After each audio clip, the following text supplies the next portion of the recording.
recognize my face. Say you don't care who goes to that kind of place. Knee deep in the hoopla, sinking in your fight. Too many runaways eating up the night. Marconi plays the mamba. Listen to the radio. Don't you remember? We built this city.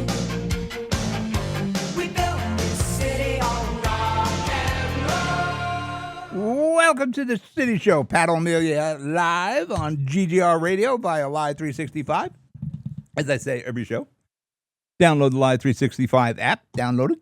Tell your friends. Download it. If you're listening, of course, you already downloaded it. If not, you probably listen on somebody else's speaker.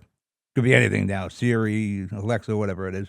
But tell your friends. There's a lot of programming on Live 365, a lot of programming on GGR, so and it's free. So download it. Today is, let me shut my friend off over there. Alexa, stop. Today is National New Jersey Day. Yes, there is such a thing. And it is today.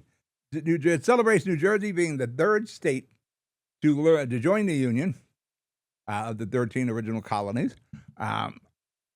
Then a year later, it was ratified and it became July the 27th.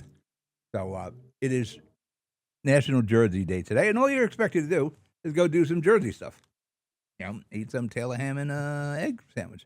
I don't know what else we do Jersey-wise. Go to the Ironbound section of Newark. Go to have some Portuguese. That sounds American, right? Go have some Portuguese food. Go to Tony D. Connectors down, a great restaurant.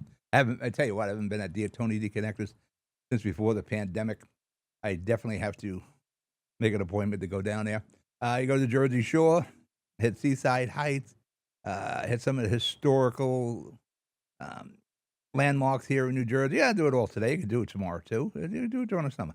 Just keep Jersey in mind. Again, today is National Jersey Day. Yes, it is an actual date. It's an actual commemorance.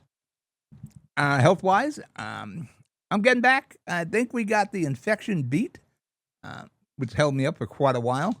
The pneumonia is gone. That's just so much a litany of things that were wrong with me, which I didn't know about until I went to the hospital. Going for an MRI this Friday. Undiagnosed, but I think I have sciatica. I have a real problem standing up straight or walking a great distance, which is great considering I just had a knee replaced. I got to get the right one replaced. So to get it diagnosed, I'm going to get an MRI this Friday. I have some doctors to visit this week. But I am getting better. Actually, I will make an appearance in my studio this week. Even on the word about me driving because of a blood clot in my leg, I think those are done. We just need some verification on these various problems I have. But I definitely want to get the MRI done so I'll be able to walk properly. Find out. Hopefully it's not a back thing. But what I'm told with sciatica, again, it's not diagnosed as sciatica. This is like every old wives' tale, and everybody who has some sort of a history with sciatica, yeah, sciatica. And the only place I have this pain is where my legs meet my buttocks. I don't have it in the small of my back. I don't think I have a back problem, even though the MRI is going to check all that. But before we get the show going, we got a lot of things to talk about today besides National New Jersey Day. We got the budget. You know, they're doing a lot of budget hearings in Jersey City. You're looking at a 15.5% tax increase. If I am those council members, I'm going to weed that down a bit. I'm going to put a lot of heat on the departments, but we can get through that. I'm trying to figure out why we have such an issue here with the budgets and the tax increase. Is it because we have a bunch of newbies in City Hall? That might be it.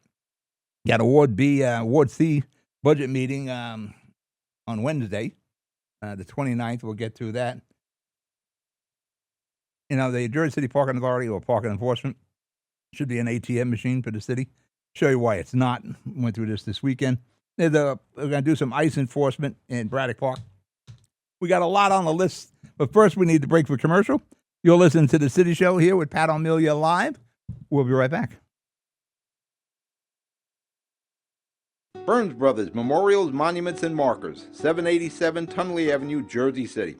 Hudson County's only monument maker, serving all faiths and cemeteries. Design, studio, and large inventory on site. Cemetery inscriptions and custom orders welcome. Burns Brothers Memorials, Monuments, and Markers, 787 Tunley Avenue, just south of Secaucus Road. Craftsmanship that will last for all eternity. Burns Brothers, Jersey City, Albert H. Hopper, North Arlington. Visit us on the net. Consumer Carpets, 3408 Kennedy Boulevard in the Jersey City Heights, your one-stop store for residential and commercial floor treatments, carpeting, linoleum, tiles, laminates, hardwood floors, area rugs, remnants, all major brands, all in stock. Free estimates, same-day installation. Consumer Carpets, it's savings, selection, installation. Credit cards and debit cards accepted. Financing available. Consumer Carpets, price to fit your budget, installation to fit your schedule. On the net at consumercarpets.com. Consumer Carpets, Jersey City, 201-792-2712. Your basement or attic packed? You no longer have a garage? Extra Space Storage has space. Self-storage units starting at 4 foot by 4 foot and up for the storage of furniture, appliances, electronics, clothing, business inventory, sporting equipment. Some Extra Space locations even have vehicle storage. Extra Space Storage from North Bergen to Toms River and everywhere in between and beyond. Visit on the net for your nearest Extra Space Storage location, extraspace.com. Hi, I'm Pat O'Melia with the Hudson County High School Sports and Entertainment Network, a 501c3 nonprofit organization. You may have heard me talk about teaching high school juniors and seniors studio and radio production. The hope is when these kids graduate and wish to continue their education, they may receive college scholarships, or if not, they will have the experience from our program to get employment at the major motion movie studios here in New Jersey and New York. I started the GoFundMe, where you can make a donation completely tax deductible to help these kids and the studio program. Please go to GoFundMe and type in Hudson County High School Sports and Entertainment Network. I thank you now for your generosity. Toms River Armory, 602 Clifton Avenue, right at the intersection of Clifton Avenue and Route 37 at Toms River. Your local source for all your firearm, ammo needs, and accessories. Plus, gunsmithing, repair, and cleaning on site. And coming soon, firearm training and classes. Toms River Armory, 732-569-3730. On the net at tomsriverarmory.com. Open Monday through Friday, 11 a.m. to 7 p.m. Saturday, 10 a.m. to 3 p.m. Toms River Armory, 602 Clifton Avenue at the intersection of Route 37 and Clifton Avenue in Toms River. Visit on the net at tomsriverarmory.com. Your basement or attic packed? You no longer have a garage? Extra Space Storage has space. Self-storage units starting at 4 foot by 4 foot and up for the storage of furniture, appliances, electronics, clothing, business inventory, sporting equipment. Some Extra Space locations even have vehicle storage. Extra Space Storage from North Bergen to Toms River and everywhere in between and beyond. Visit on the net for your nearest Extra Space Storage location, extraspace.com. Panapinto Properties, Jersey City, shaping the workplace with state-of-the-art office spaces and addresses your company desires. Building residences that define your home environment, adjacent to all modes of transportation with on-site parking available. The right address, the right lease. Call 201-521-9000 or visit online at panapintodevelopment.com. Panapinto Properties, building Jersey City for everyone. Newport, the luxury waterfront community on the Hudson River, offers a quality of life you deserve in one of our many high-rise towers. With amenities such as the on-site Newport Path, light rail, Newport Town Square, 3 playgrounds, dog run, upscale restaurants, retail giants like Kohl's, JCPenney, Macy's, and Target. Morton Williams and Acme Supermarket are just outside your front door. A health and fitness center, skating rink, and medical facilities are also on site. Enjoy the New York skyline from our waterfront and various parks. Manhattan is just one pass stop away, or quick ride through the Holland Tunnel. Nursery and private elementary schools all on site. 12-screen movie theater at the Newport Center Mall. Looking to visit? Stay at the Westin or Marriott Hotel. For more information, visit us at newportnj.com. Make lasting memories to cherish forever. It's incredible. It's you, Newport. Live like you want. All right, we're back. Pat O'Melia here, City Show, live on GGR. It's GGR Radio via Live 365. Nice night. Had a lot of rain before, but it turned out to be a nice night. Actually, the weather's been pretty good. It's supposed to get pretty shaky the rest of this week. Got a lot of rain coming in tomorrow and Wednesday. Figure those days I'm going to the studio. But yeah, they're restricting my work time. But I tell you, I'm not that guy that's going to work remotely. That is not for me. I got so many distractions. Even though I get a lot of work done, I got a ton of filing I got to do. I got a whole briefcase full of filing that has to be done, and all the phone calls you make, and all the counting you still have to do. But yeah, it's not for me. Like, yeah, Price is Right. Look over. What does she bid on that? You know, these too many distractions for me. The news is on. I got to listen to the news. I have to be in an actual office. I have to be looking down at the studio. I need to be in front of the computer at a real desk, a real chair, where real things are happening. Not at home. That is not. Some other people can do that. That is not me. Well, let's get to what we're here for. We're definitely looking at a 15.5% tax increase to get the city back on its feet. The problem with a lot of people is the 15.5 is huge. It's a huge amount of money. And also you have the Board of Education tax coming in. All these probably going to hit with our third quarter bill, by the way. But I did see some tweeting where people have already received their tax bill and is substantially higher. And you got the county increase of 14.5. It is, some people I call it the perfect storm of tax increases. Very may well be, but it's a perfect storm that'll force people to make some decisions.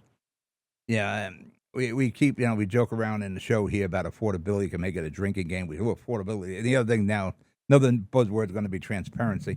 Affordability and transparency, those are buzzwords in Jersey City. You can't have affordability when you're talking tax increases of this number. And, and we're not getting out of debt. We're just changing debts. We're getting like a consolidation loan from the state. We're getting $15 million. Transitional aid, distressed city aid, but the other money, the 105, we got to pay that back.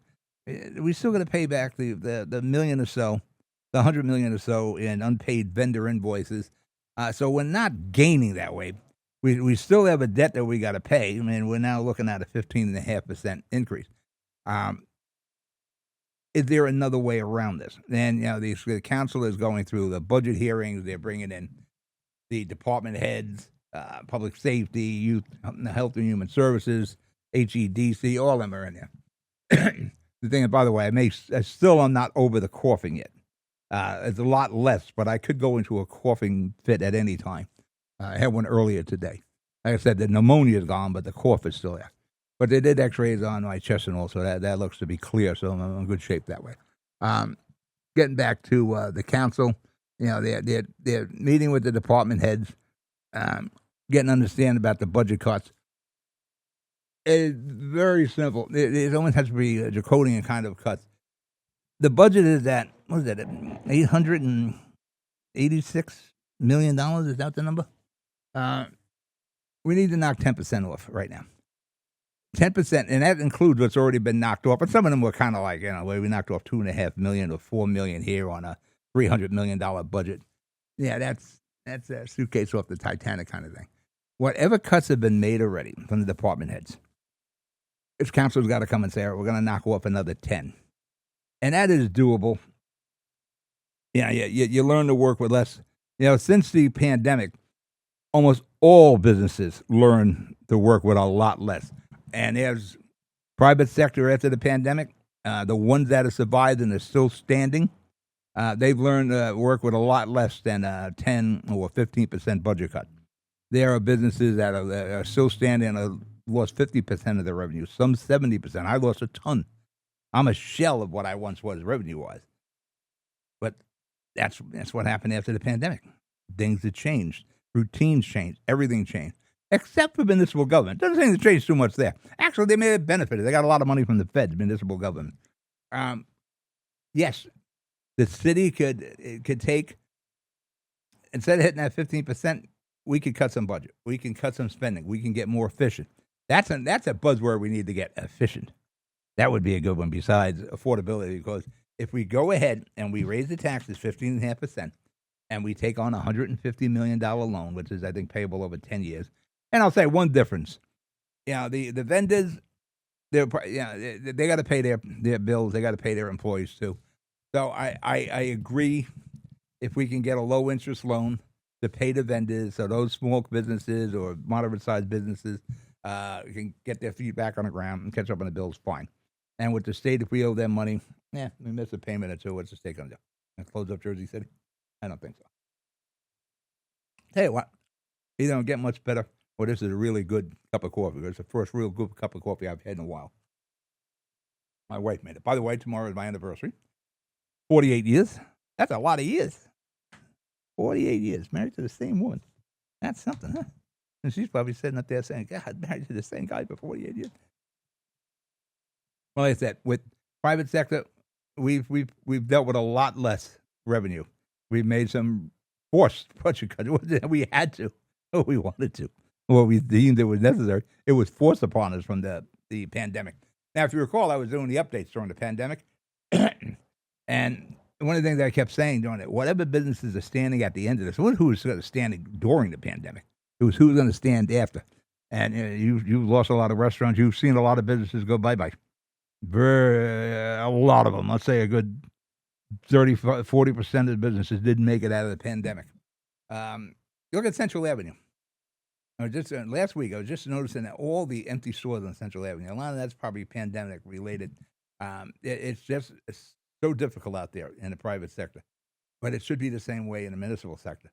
If private business can handle this kind of budget cuts because of the pandemic, the city can do that. And we have to balance this budget, get a functioning budget in there that isn't on the backs of the people of Jersey. We didn't have anything to do with this problem. This is not the residents of Jersey City had nothing to do with this. There's some mismanagement here.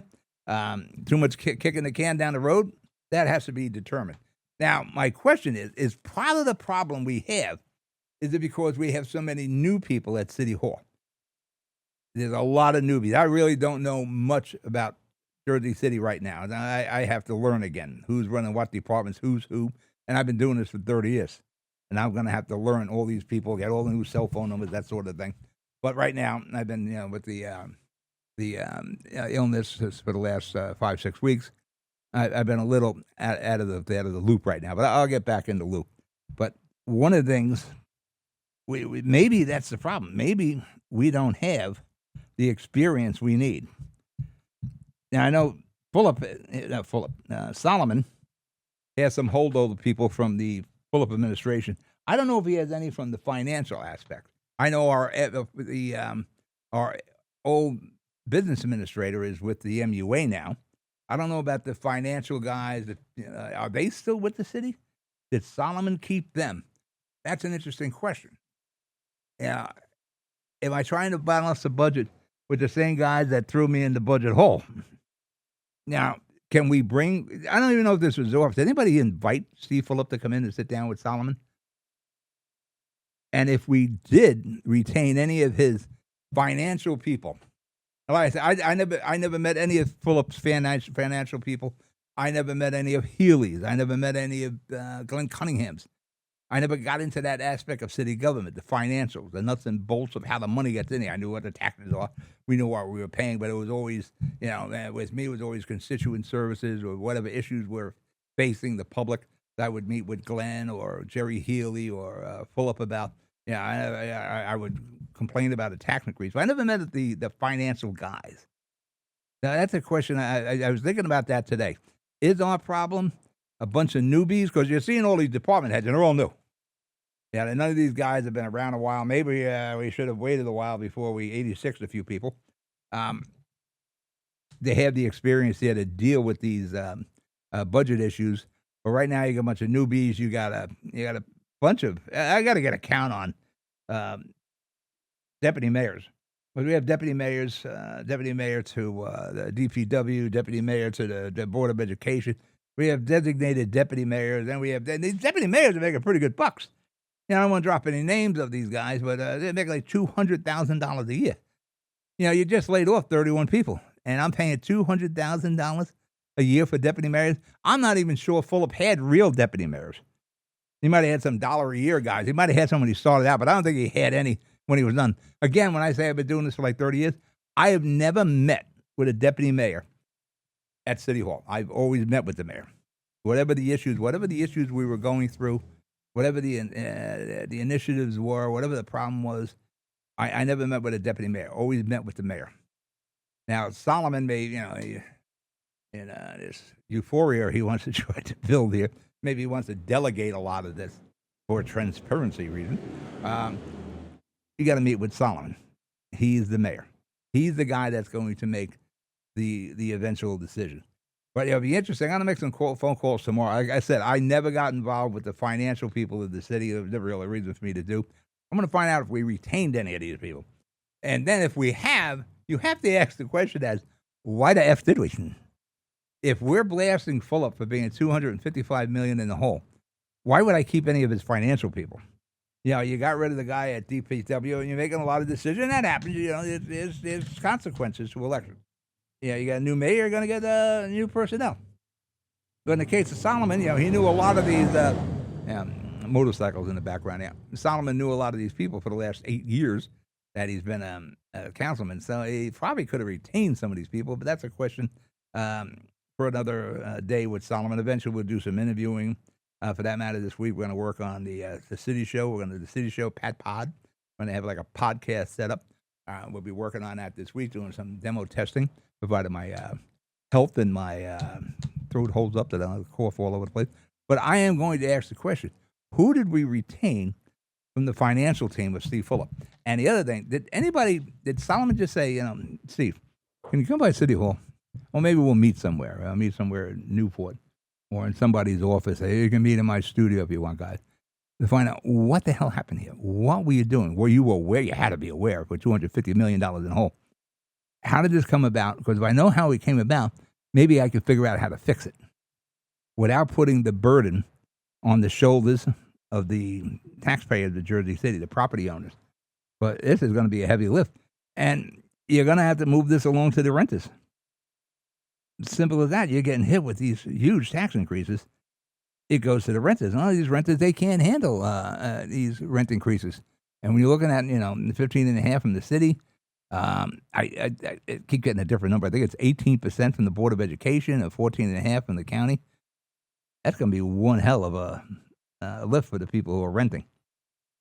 So the more we can keep this under control, the better. Now, with the Board of Education, they actually just, dissing each other. The Board of Ed did a lot of dissing towards the city of Jersey City. Solomon has no sway or say with the Board of Education. There's nothing he can do about the tax increases. And they come every effing year out of the Board of Ed. You go over the last 5 years, and we've been talking about this every year, 20% here, 15% there, 18%. They're killing us.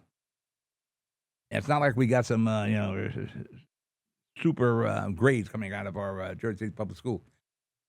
It is now time for an appointed board. I brought this up to Solomon before. I know he made a public statement saying he likes the election process. Well, in Jersey City, it's kind of the union is calling the shots here. That has to change. And the best way to do that is through an appointed board. We have to have say and sway, City Hall anyway, to control these kind of increases. And Solomon has got to control some. Well, right now, I think Solomon's already made his peace with a 15.5% tax hike. I don't know if Solomon is going to be re-electable after this. He might be one and done because that 15.5 is going to hang around his neck a long time. But the same problem goes to some of the council guys who almost doomed before they started. Some of them did a press release about a 20%. We're going to vote for the 20% tax increase. When a re-election time comes around, you could take it to the bank. That press release is going to resurface again, and this 15.5 is going to. Why? And don't do joint press releases, guys. If you're going to make a mistake, make it yours. Don't go tailing yourself on somebody else's mistake. Make your own decisions. Don't make any group thing here. Because some of these guys that are new council people, you might not make it past the first term. And for that matter, you'll probably start hearing things about recall. But it's so tough in Jersey City, recall. And, from a council standpoint, I don't know what these guys can do yet. There were some missteps with the budget, and there's going to be probably a few more missteps with the budget. Now, remind the council people when the final vote comes up for the budget, you can vote against the budget. Solomon did it many times. Yeah, I know some up people here in Edison over not getting a budget done, but we're a little different than Edison. I think we can handle things. But my question is, and I will find out for next week, did we retain any of the financial people from Fulop? Because if we're going to knock Fulop for this $255 million, allegedly $255 million budget hole, why would we retain any of his financial people? That's a question that has to be answered. But I'm starting to wonder, I'm going to assume it didn't. Wouldn't make sense to me. Retaining people from a bankrupt, company doesn't seem to make sense to me. We'll see. But I think a lot of the problems might be a lot of new personnel. And a lot of new personnel that don't know Jersey City. That's a problem. Now, if you want to get involved in the process of the budget, which is it's tough to sit there and listen to these things, on Wednesday, July the 29th, Ward C budget meeting at Mount Carmel Church on Broadway in Jersey City. That's Ward C. You're going to have Tom Zupa there and Rolando Rivera. They're going to be there explaining what they know of the budget and probably what their opinions are. But we definitely need to make some changes. We talked about it before. Sorry for the corporate. I still have some of that from the pneumonia. One of the changes we could bring along was we were talking to, they bring in the department heads, and they were talking about various departments. There is a tremendous amount of redundancy with the county of Hudson. Jersey City is a big kahuna here in Hudson County, the county seat, the big city, and the county. Maybe we start looking at a little of that to cut some expenses, either county-wise or city-wise. There's a lot of redundancy between those departments. And if you remember, Fulop here mentioned talking about the redundancy between the county and the city. Maybe that's something we start to look into to find out there's a possibility that we can, save some money that way. The old way of running the city, or probably only municipality, is probably over. You got to learn a new way because it's just becoming too damn expensive. We're going to have to deal somehow in the future with pensions in Jersey City. They are super high. And these guys earn all their pensions, guys and gals. But we're going to have to figure a way of financing these things. Just not every year they get higher and higher, and we go to the public and say, give us more money. There has to be a new way. Redundancy between the county, shared services. Well, that seems like a no-brainer to me. You do some shared service between, again, the county and Jersey City, both huge government entities. And then you got Bayonne, you got Hoboken, you got Union City. As one of the, I always talk about paving. We do a paving project. You'll see it on the council's agenda. $16 million to so-and-so paving to pave.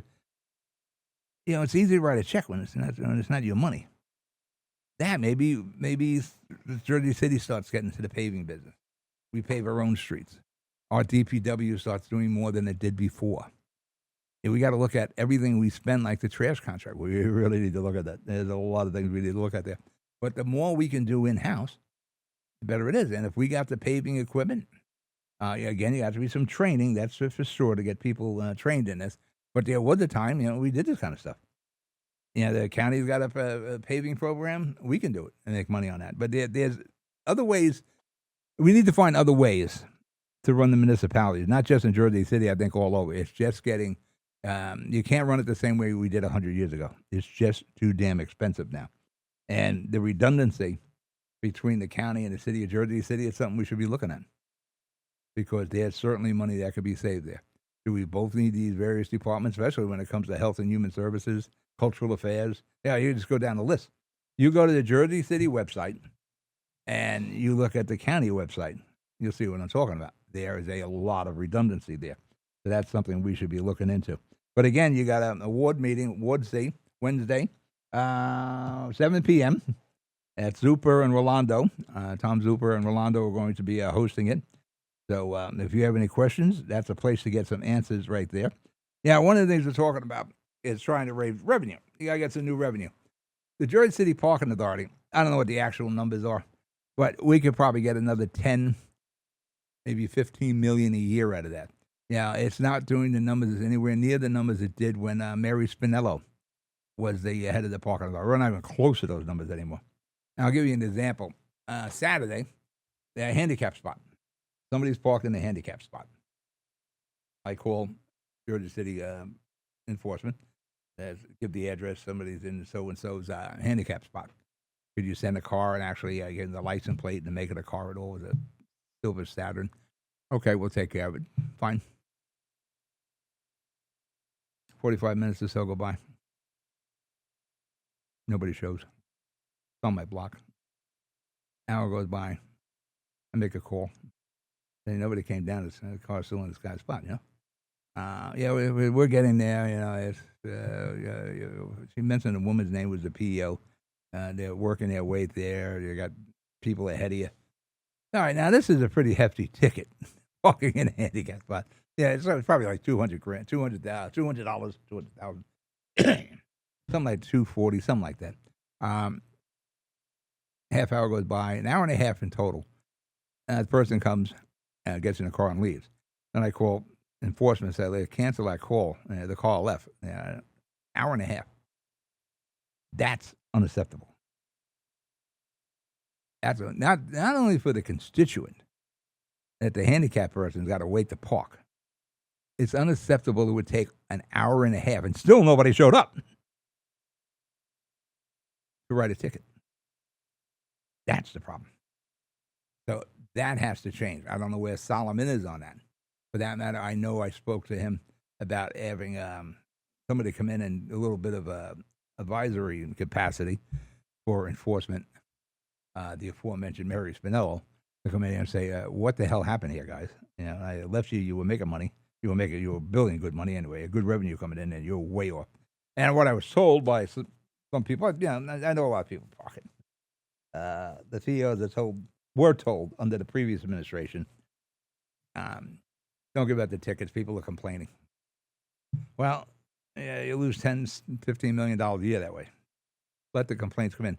When Glenn Cunningham was the mayor, he had me go to the meetings, neighborhood meetings, representing the parking authority. It was the authority, not enforcement. I would get beat up for like 15 minutes without enforcement. Yeah, complain about tickets, complain about this, that. Then after that, it was, well, they wanted more tickets. We want enforcement. You want to be able to come home and park your car. You want to make sure, we have permit parking. You want to make sure people in the Heights, I'm a Heights guy. Heights it's bad all over. But the Heights was notorious forever about parking. I would marshal buying any lot we could, any dilapidated house and knock it. The lot on Congress in Central. I got Brett Schindler and Carmen Benicia to buy that lot. Actually, I wanted to buy the 3 lots. There were 3 of them. I didn't just want to have one. I wanted the 3 of them. They said, we're going to need this parking. And sure we do. But we got the one lot, it's like 15 cars. And we took the 15 cars off the block. It was utopia. 15 cars off the street. That opened up the 15 spots for other people. Then the light rail opened. And that changed that game a little bit. Again, that's why you need parking enforcement. We need more parking in Jersey. Little North Bergen's a postage stamp compared to Jersey City. It has more municipal lots in Jersey City. More municipal parking spots in Jersey City. Yeah, people act like in Jersey City, they don't need a car. I just seen something. Something was awarded, I think, on Pavonia. Down by Pavonia and Tunley Avenue. They're going to build a building out of spec on Pavonia Avenue. It's not going to fit the neighborhood of 2-family homes. You're going to have like a 20-story building there. It'll have no parking. Hey, people on Pavonia and Tunley, how about that? Yeah, the boys, units of rental, there's no parking. But they're going to have like 16 bicycle parking spots. Sorry about the COVID. No parking. How the hell is this going to prove? And people are like, well, it's Jersey City. People coming here. That's our other problem. We keep developing for people who aren't here. The people moving into Jersey City from New York, they don't have cars. They don't want cars. We're going to find out in Jersey City, you need one. No subway system under the ground here. Our bus system sucks. Our bus system was good in the old days, not anymore. Like I said many times, every major street in Jersey City has its own bus. Montgomery Street has its own bus. Central Avenue has its own bus. Bergen Avenue has its own bus. Boulevard has its own. Every major drag in Jersey City had its own bus. That's gone. Our mass transit it got worse as we developed. And now and people like cars are the problem. Oh, cars. There's a lot of cars out there, so people are using them. And like I've said many times, you want to see cars go down to 8 18th and Jersey Avenue. That was pretty much industrial up until about 10 years ago. And he built all high rises down there. Yes, notice what else is down there. All the people who weren't going to need cars, who want cars. There are cars everywhere. All right, it's break for commercial. Listen to the City Show. Pat O'Meara here live. I'll be right back. Your basement or attic packed? You no longer have a garage? Extra Space Storage has space. Self-storage units starting at 4 foot by 4 foot and up for the storage of furniture, appliances, electronics, clothing, business inventory, sporting equipment. Some Extra Space locations even have vehicle storage. Extra Space Storage from North Bergen to Toms River and everywhere in between and beyond. Visit on the net for your nearest Extra Space Storage location, extraspace.com. Panapinto Properties, Jersey City, shaping the workplace with state-of-the-art office spaces and addresses your company desires. Building residences that define your home environment, adjacent to all modes of transportation with on-site parking available. The right address, the right lease. Call 201-521-9000 or visit online at panapintodevelopment.com. Panapinto Properties, building Jersey City for everyone. Newport, the luxury waterfront community on the Hudson River, offers a quality of life you deserve in one of our many high-rise towers. With amenities such as the on-site Newport Path, light rail, Newport Town Square, 3 playgrounds, dog run, upscale restaurants, retail giants like Kohl's, JCPenney, Macy's, and Target. Morton Williams and Acme Supermarket are just outside your front door. A health and fitness center, skating rink, and medical facilities are also on site. Enjoy the New York skyline from our waterfront and various parks. Manhattan is just one path stop away, or a quick ride through the Holland Tunnel. Nursery and private elementary schools all on site. 12-screen movie theater at the Newport Center Mall.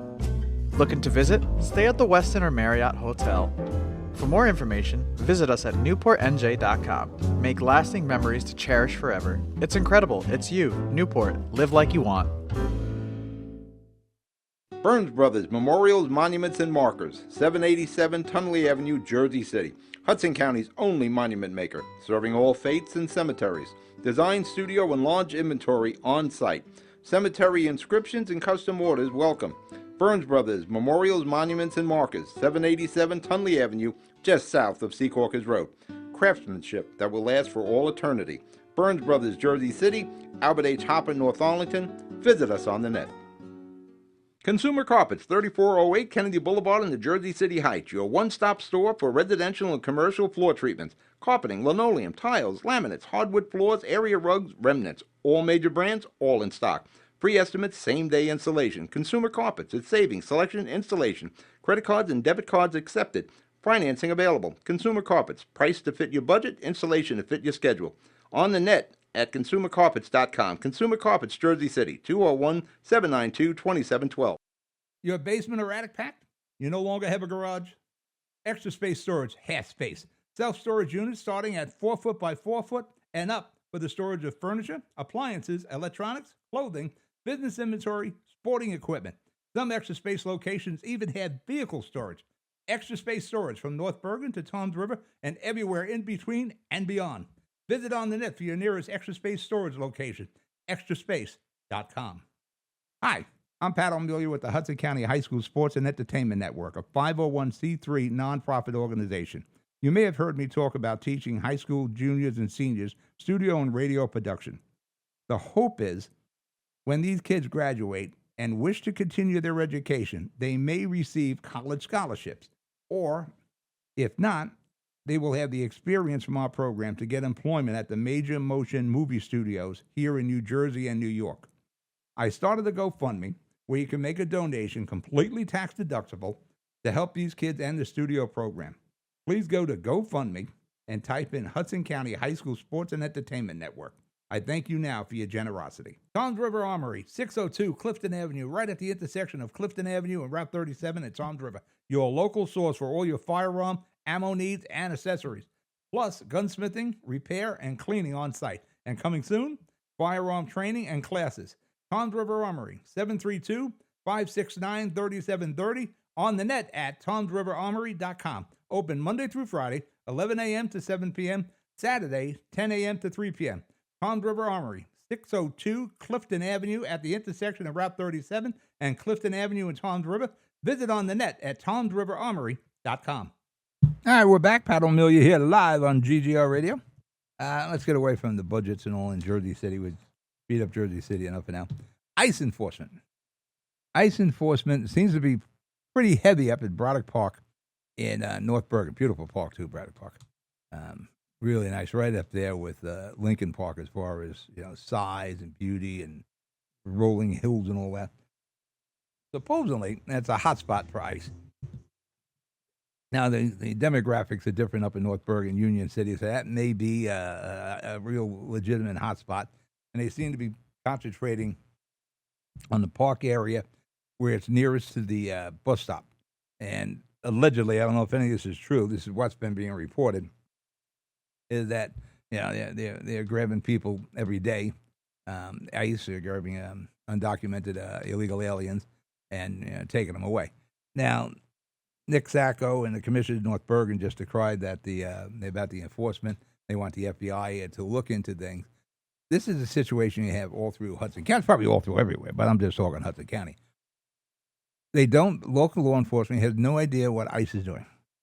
And they say that every time you hear a story where this person was, ICE arrested this person, well, we didn't know anything, they didn't say anything to us, we have no idea what's going on. Well, there's a reason for that, because we're not cooperating. If you want to make sure ICE is operating properly, they're following whatever procedures and policies are in place, then have local law enforcement cooperate with ICE. ICE is going to do some raids or they're going to do some surveillance in that town.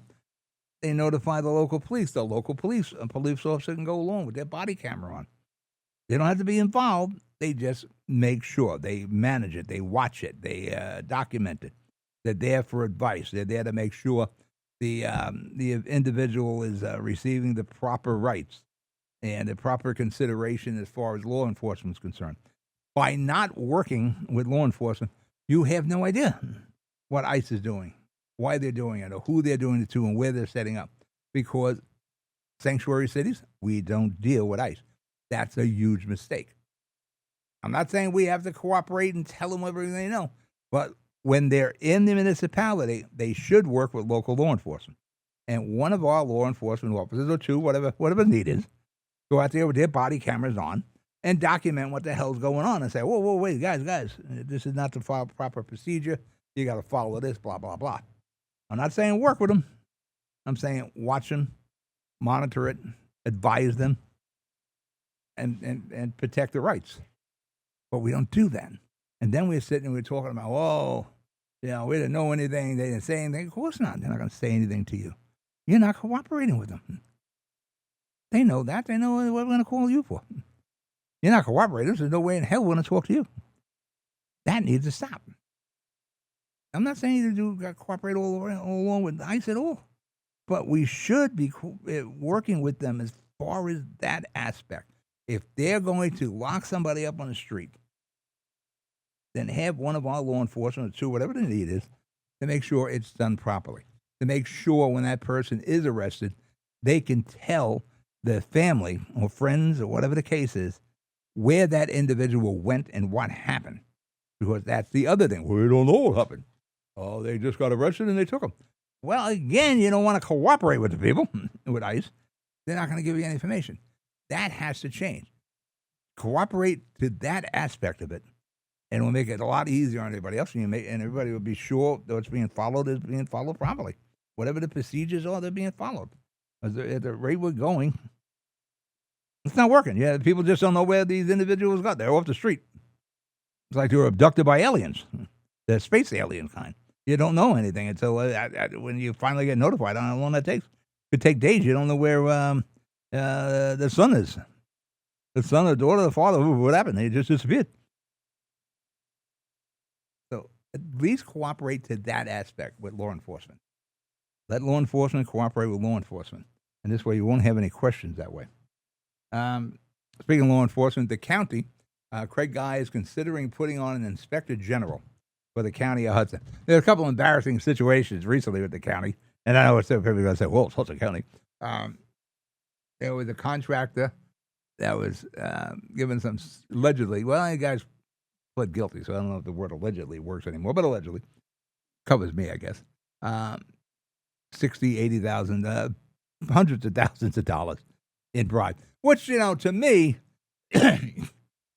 I respect, because I've covered so many of these things where the person threw away their career for, a couple of $1,000s and a fistful of Viagra or grout work in their bathroom. They threw away their career and their pension for that kind of kickback. Excuse me. Somebody getting a bag with a couple of $100,000 in it, way to go. At least it's not as embarrassing as, somebody hung their Christmas lights in my home. And I threw away my career for that. But Greg Guy wants to cut down on that.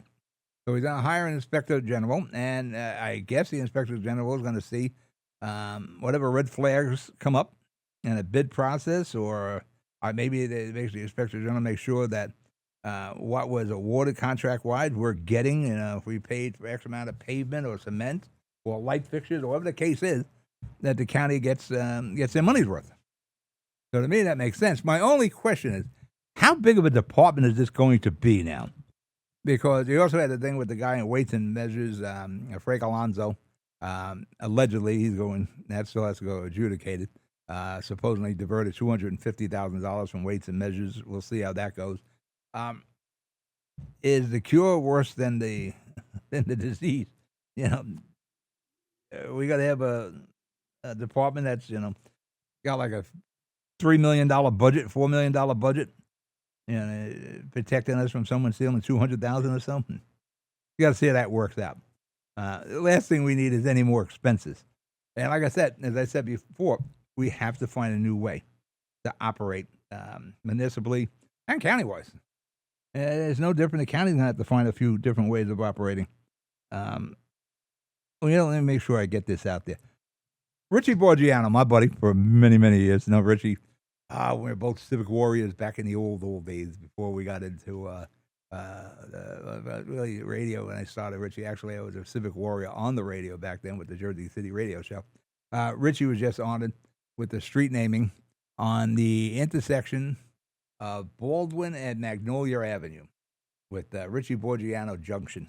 So congratulations to my friend Richie Borgiano, former Ward C councilman. Really good guy. Man, truly loves Jersey City. Worth it. I would have named it Crazy Old Man Junction for Richie Borgiano, but they went with Richie Borgiano. That's fine. Also, the Five Corners Library is closed. As a youth, now I went there quite a few times. It is closed because the AC is out. And I'm being told it's the same AC that was there when the building was first open, which is, in my youth, it's got to be like in the early to mid 60s that the Five Corners Library opened. And nowhere over all those years, like 60 now, I suppose, right? And quick math on my head here.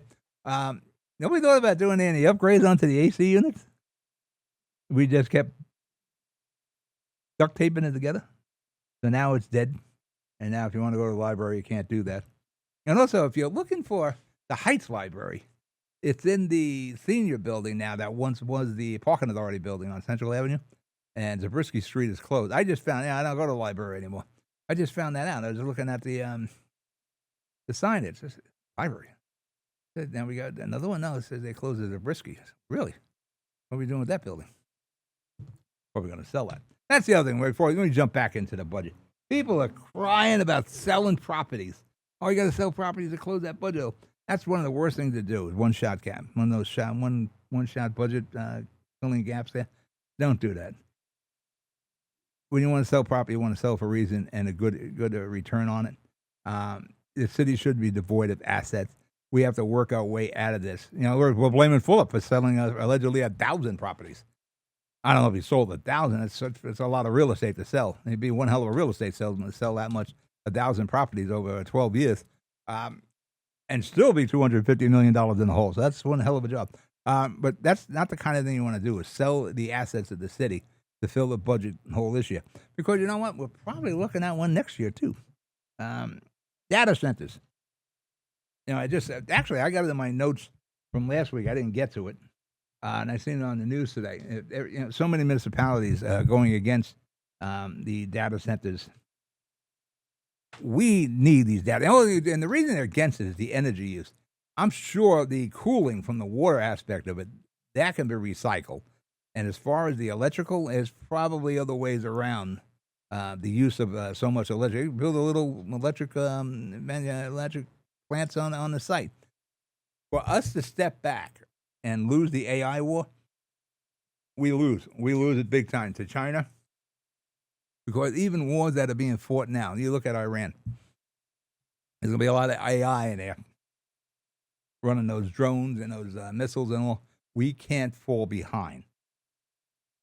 And if the concerns is the electrical usage and the water usage, I'm pretty sure if we look really into the data centers, they're not using as much electrical and water as they keep bringing up. But it's becoming the big boogeyman now. Oh, we don't want these data centers. Well, you get a data center, you get a trucking warehouse, one or the other. We want to stay on the cutting edge. We don't want to fall behind globally. We want to make sure we're in the business here of AI, because that's the future. I use AI, and I'm a dummy. I use it for graphics. I use it I use it for some writing. Not crazy about AI's writing, but yeah, I'll use it, and then I'll come in and punch up the writing for the AI. But I'll probably use an AI a few times a day. And again, I'm a knucklehead, and I'm using AI. You get somebody with some real brains, they could really make some things happen with AI. Voting rolls, you're just seeing with New Jersey, get a little statewide here. Somehow we managed to enroll 6,000 undocumented aliens into our voter rolls through the DMV. I'm not sure how that happened. And these people actually had the opportunity to vote. And some of them did. Like 400 or 500 people voted in the past election. Now, people are going to, some are going to try to soft shoot us. It's a big deal. 400 or 500 people voted. But you had some of these real close elections where, somebody lost an election by 10 votes. That could be a problem. Or an election by 2 votes. That could be a problem. Right off the bat, how did this happen? Governor Sherrill is saying it's the fault of the third-party software company. Software company saying that's not us. But either way, they managed to do this. So is this the tip of the iceberg? I know some people on the Republican side are saying tip of the iceberg. That's one of the problems we have. It's constantly a gotcha thing. You want to get New Jersey, I'll use the word affordable. You need to have some sort of working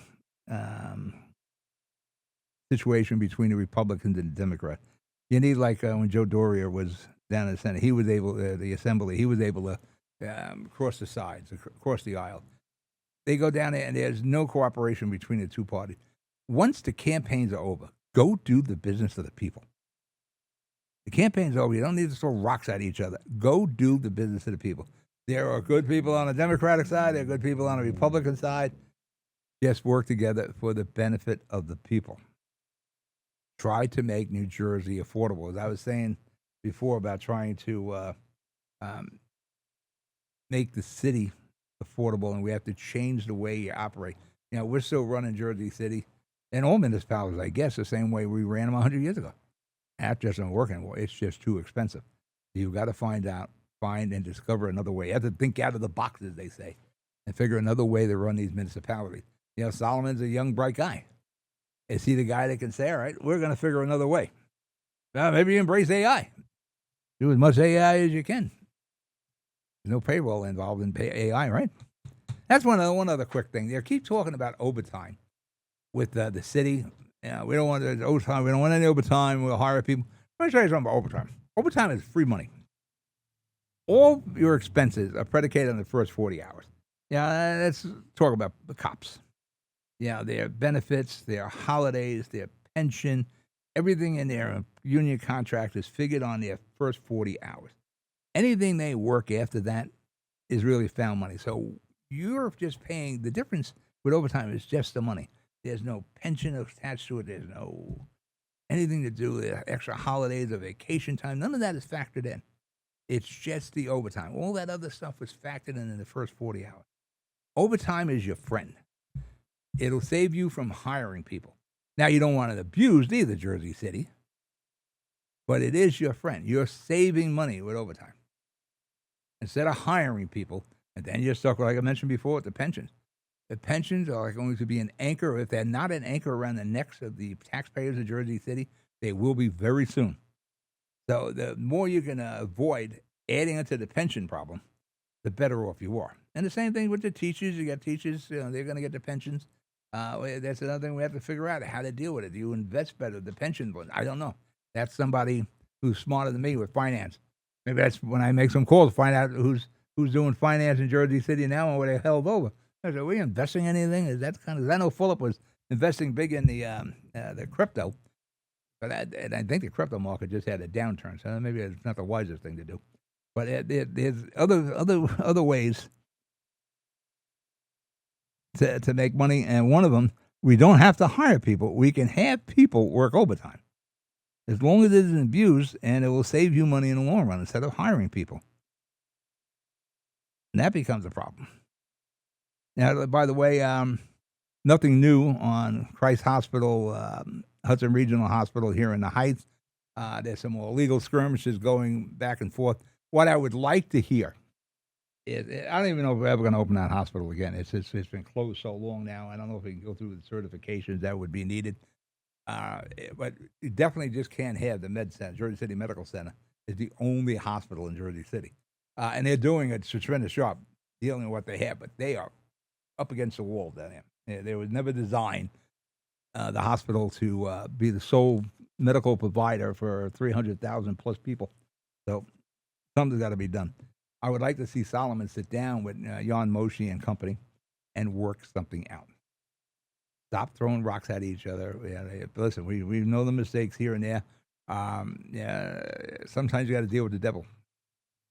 Sit there, work it out, do the best you can to get that hospital up. We haven't heard anything outside of, they're filing a suit against the state and the city, blah, blah, blah. That all has to change. And we need Christ Hospital up. And like I said, Jersey City Medical Center is doing a tremendous job.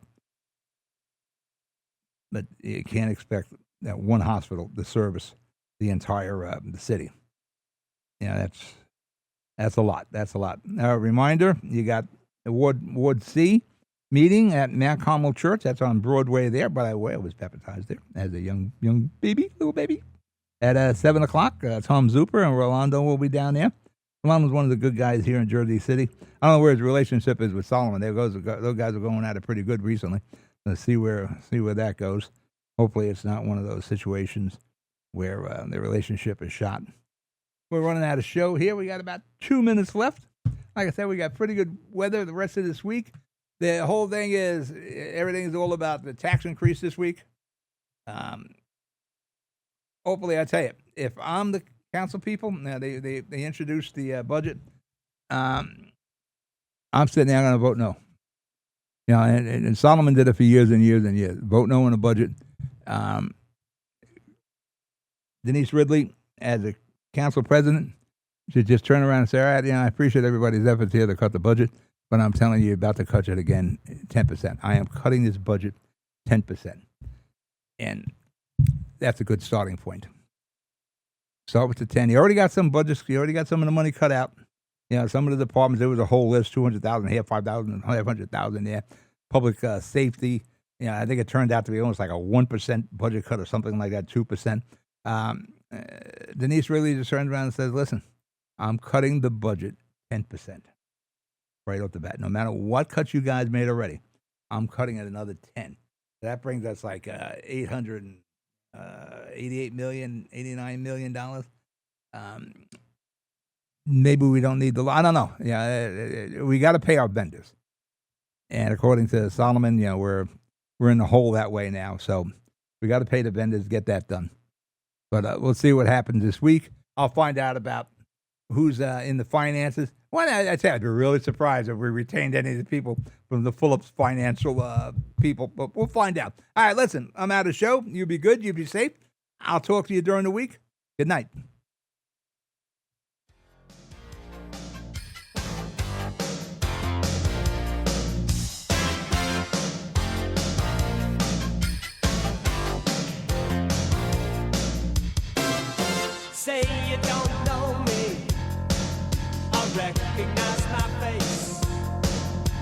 Say you don't care who goes to that kind of place.